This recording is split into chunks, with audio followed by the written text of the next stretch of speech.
बिस्मिल्लाहिर्रहमानिर्रहीम। अस्सलामु अलैकुम। गुस्ल का बयान। गुस्ल करने वाले को चाहिए कि पहले दोनों हाथ गिट्टों तक धोएं, फिर इस्तंजा की जगह को धोएं, फिर बदन पर निजासत लगी हो तो पाक करे, फिर वजू करे, और अगर किसी चौकी या पत्थर पर वजू करता हो तो वजू करते वक्त पाँव धो ले, और अगर ऐसी जगह है कि पैर भर जाएंगे और गुस्ल के बाद फिर धोने पड़ेंगे तो सारा वजू करे मगर पैर ना धोए।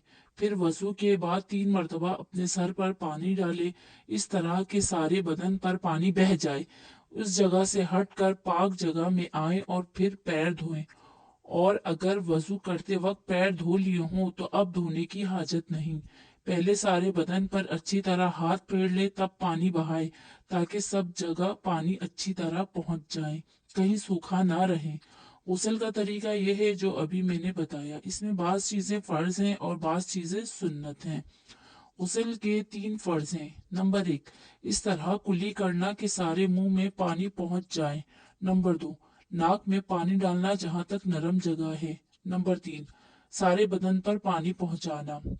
अब कुछ मसले बयान किए जाते हैं जिसको आप पढ़ लें और सुन लें। मसला: गुस्ल करते वक्त किबले की तरफ मुंह ना करें और पानी बहुत ज्यादा ना बहाएं और ना बहुत कम लें कि अच्छी तरह गुस्ल ना कर सके, और ऐसी जगह गुस्ल करे कि इसको कोई ना देखे, और गुस्ल करते वक्त बातें ना करें, और गुस्ल के बाद किसी कपड़े से अपना बदन साफ कर डाले और बदन ढकने में बहुत जल्दी करे।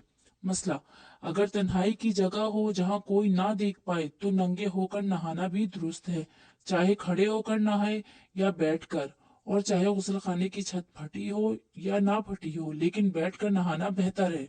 और नाव से लेकर घुटने के नीचे तक किसी के सामने बदन खोलना गुनाह है। अक्सर औरतें दूसरी औरत के सामने बिल्कुल नंगी होकर नहाती हैं। ये बड़ी बुरी और बेशर्मी की बात है।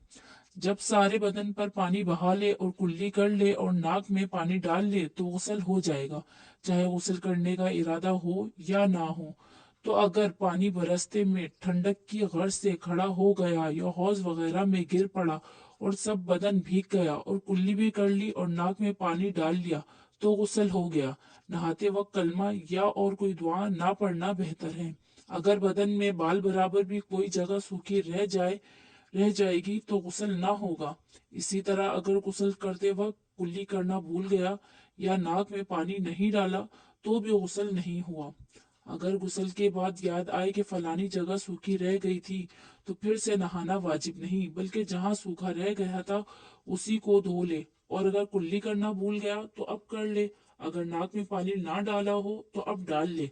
गर्ज ये कि जो चीज रह गई हो अब इसको कर ले, नए सिरे से गुस्ल करने की जरूरत नहीं। मसला: अगर किसी औरत को बीमारी की वजह से सर पर पानी डालना नुकसान करे और सर छोड़कर सारा बदन धो ले तब भी गुस्ल हो गया, लेकिन जब अच्छी हो जाए तो अब सर धो ले, फिर से नहाने की जरूरत नहीं। मसला: पेशाब की जगह आगे की खाल के अंदर पानी बहाना गुस्ल में फर्ज है। अगर पानी ना पहुंचेगा तो गुस्ल ना होगा। मसला: औरत को चाहिए नथ, अंगूठी और छल्लों को खूब हिलाकर पानी सुराखों में पहुंचाए, और अगर बालियां ना पहने हो तब भी कष्ट करके सुराखों में पानी डाले। ऐसा ना हो कि पानी ना पहुंचे और गुस्ल सही ना हो। मसला: अगर नाखून में आटा लगकर सूख गया और इसके नीचे पानी नहीं पहुंचा तो गुस्ल नहीं हुआ। जब याद आए और आटा देखे तो आटा छुड़ाकर पानी डाल ले, और अगर पानी पहुंचाने से पहले कोई नमाज पढ़ ली तो इसको लौटाए, मतलब दोहराए। मसला: हाथ पांव फट गए और इसमें मोम, रोगन या और कोई दवा भर ली तो इसके ऊपर पानी बहा लेना दुरुस्त है। मसला: कान और नाक में भी ख्याल करके पानी बहाना चाहिए, पानी ना पहुंचेगा तो गुस्ल ना होगा। मसला: अगर नहाते वक्त कुल्ली नहीं की लेकिन खूब मुंह भर के पानी पी लिया कि सारे मुंह में पानी पहुंच गया तो भी गुस्ल हो गया।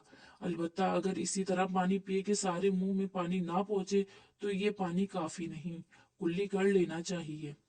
मसला: अगर सर के बालों में, हाथ पैरों में तेल लगा हुआ है कि बदन पर अच्छी तरह ठहरता नहीं बल्कि पड़ते ही ढलक जाता है तो इसका कोई हर्ज नहीं है, गुस्ल हो जाएगा। मसला: अगर दांतों के बीच में छालिया या और कोई टुकड़ा फंस गया तो इसको खलाल से निकाल ले, और अगर इसकी वजह से वो दांतों में पानी ना पहुंचेगा तो गुस्ल ना होगा। जिस पर नहाना वाजिब है, अगर वो नहाने से पहले कुछ खाना चाहे, पीना चाहे, तो पहले अपने हाथ और मुंह धो लें और कुल्ली कर ले, तब खाए पिए। वीडियो अच्छी लगी है तो वीडियो को लाइक कीजिए, शेयर कीजिए एंड सब्सक्राइब कीजिए।